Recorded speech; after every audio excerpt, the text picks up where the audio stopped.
Nearly 200 Flint children are getting free early childhood education, and that too is part of this very broad program to combat the effects of lead. Yeah, this program, I actually had a chance to spend some time there at the school talking with the kids. It's held at a once closed elementary school that's been repurposed to provide all sorts of services for children and their parents. Take a look here.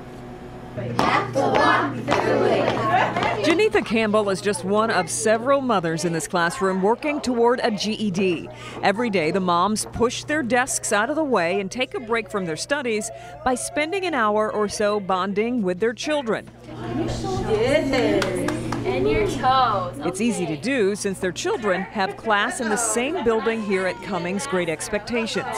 I think that that's awesome because, majority of the time you're running back and forth on trying to figure out how am I going to get my baby to school. I don't have to worry about none of that because I'm right in the same facility as him. And I think that that's a blessing, and it's awesome.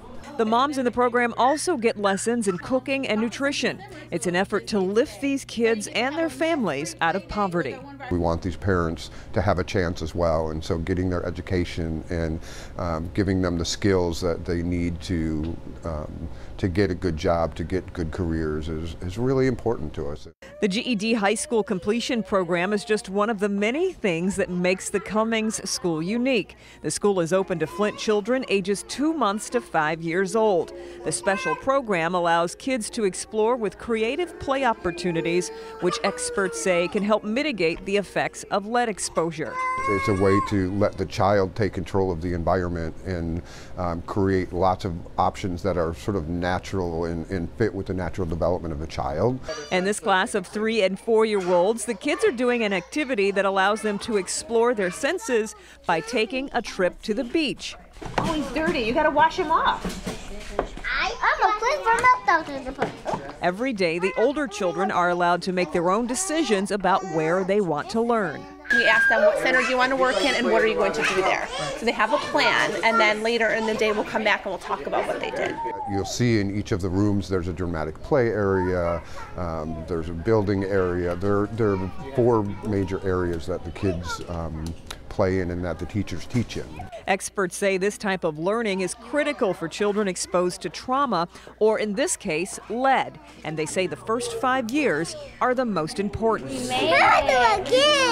The school also serves as a facility where U of M Flint researchers and students can observe what works best to help children combat the effects of lead exposure.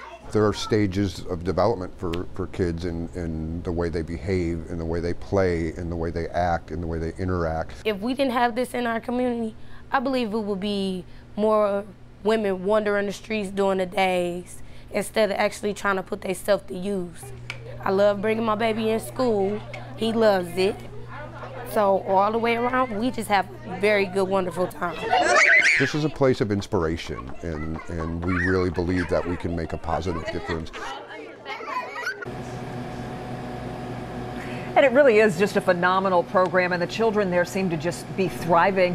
This, though, is just one of the programs supported by the Flint Kids Fund we told you about earlier in the show. The goal is to help offset the effects of lead as the children grow up, preventing behavior problems, health issues, and developmental issues as well.